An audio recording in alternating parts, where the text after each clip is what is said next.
თუ თქვენ ყოფილხართ პავლოვსკის სასახლე მუზეუმში, ამ სასახლის ვესტიბიულში კედლის გასწვრივ დგას 12 ცრუ ეგვიპტური ქანდაკება და ხელში უცნაური ცილინდრები უკავიათ. ჩვენ გავიარეთ ექსკურსია და ექსკურსიის დასასრულს ექსკურსიამ ძღოლს ვკითხე რა არის ეს. მან მითხრა, იცით, არავინ არ იცის. თბილისში რომ დავბრუნდი, მიმავიწყდა.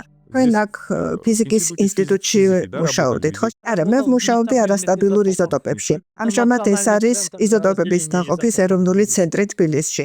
გავიდა 3 წელი, 1976 წელი. მეგობარი მყავდა. ერთხელაც მოვიდა ჩემთან და ხელნაწერი რვეული მოიტანა.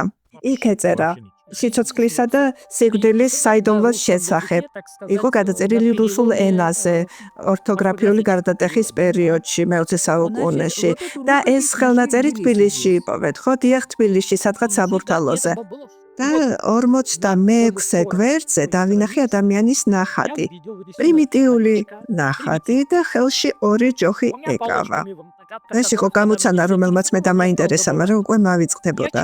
და ვკითხულობ საოცარ რაღაცეებს, რომ ეს ობიექტი გამოიყენებოდა საკუთარი ენერგეტიკის ასამაღლებლად და პრაქტიკულად სრული რეცეპტი იყო დამზადების.